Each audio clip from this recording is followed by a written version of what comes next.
time. So this video is kind of different from my other ones. It's more of a Forge Talk video, but and not even that really. It's I'll tell you what's going on.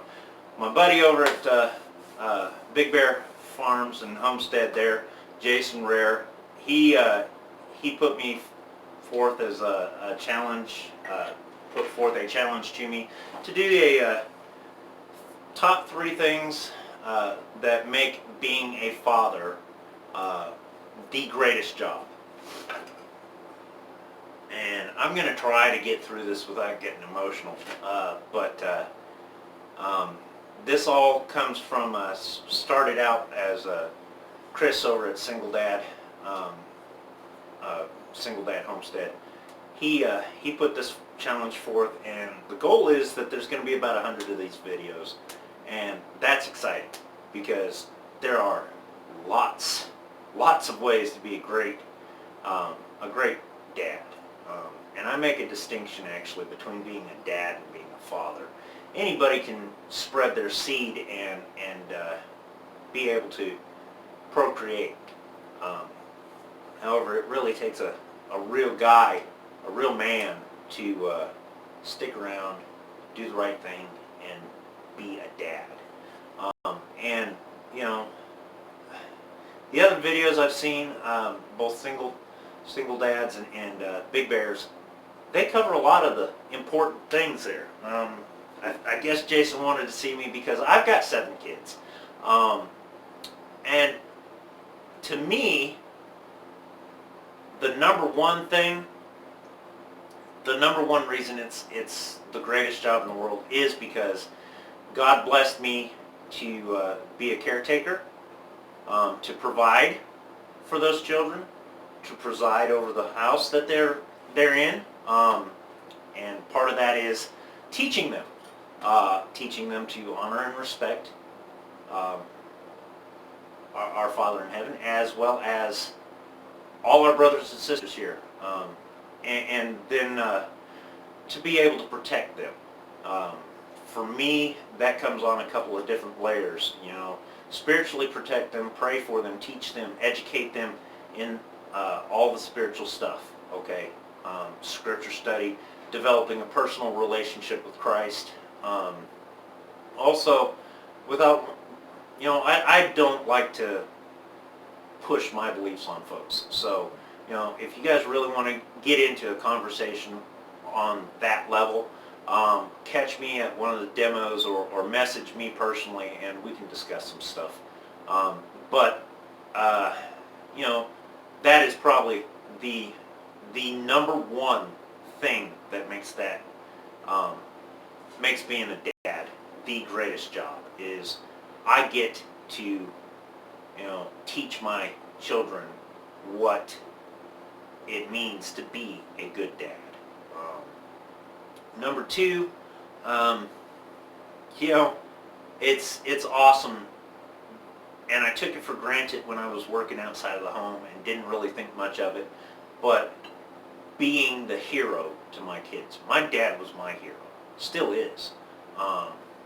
I don't get the opportunity to talk with my dad as much as I really would like to, and you know, it just, life gets in the way, you know. But my dad has always been my hero.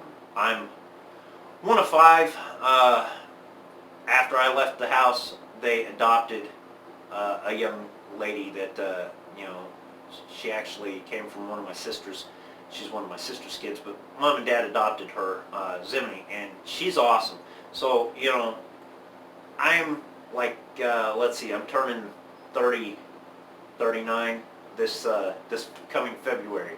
You know, after 30, you forget it all anyhow. And like another good friend of mine said, you know, you don't even really learn how to wipe your own butt until you're 30. So, you know, all that stuff, it's you're immature and whatnot. You can be thrown into a level of maturity really early in life, and due to some of the choices and whatnot, I did. But you know, that's another story for another time. But getting back to it, being a hero, my dad has always been my hero. And it's awesome to be able to see that same um, level of, my dad's awesome, my dad's a blacksmith, he's got the coolest job in the world. No, the coolest job is being that little boy's father, and being able to pass those skills on to him and teach him how to be a hero to his kids. That's my cool number 2. And my final one, for me, I'm probably more sensitive than some of the other guys. I'm not nearly as gruff. I like to put on a gruff face, but I'm not. And my kids see right through that bull crap anyways with me, and know how to hit me in the feels, as it were. Now, my favorite thing is waking up in the morning, and my kids get up about the same time I do, and they come running into the bedroom, and all 7 of them, if we're in that mood, all 7 of them will jump on top of my wife and I in the bed and just group hug, right? That's their attack battle cry, group hug, and they all come flying from the doorway into the bed. Thankfully, we have a king size bed, but it's about time to replace the frame on that one. I think it's been group hugged to death. But those are my 3 reasons. The love would be the 3rd reason. First one, being an example of what a godly person should be, and teaching them to respect and honor God and the commitments that we make with Him. Number 2, being a hero to that kid. In my case, those kids. And number 3, the love that I get to show and to feel from my kids is overwhelming.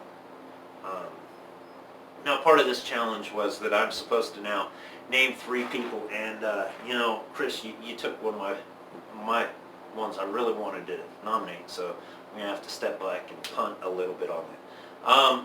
But first person is going to be Jack Wheat from Freedom Family Homestead. And he's a phenomenal guy. If you don't get a chance to watch his videos, but you get to see him out in a group, pull him aside and talk with that man. He is awesome. Jason, you took Tommy, so I can't really suggest him. So another big family guy that I would like to nominate is David from Keto Family Homestead. So he's got 7 kids as well. His kids are just a touch younger than mine. So I'd actually like to see what he's got to say about this. And then the 3rd one, Jeff Keith. I think you from Homestead Dad. I'd like to hear your thoughts on the matter too. So those are my 3. The goal is to get these produced and a link at least sent back to Chris by Father's Day. So you'll have to forgive me. I got to get back to work now, but I really appreciate you taking the time to watch this. Y'all be safe. Love y'all. Later.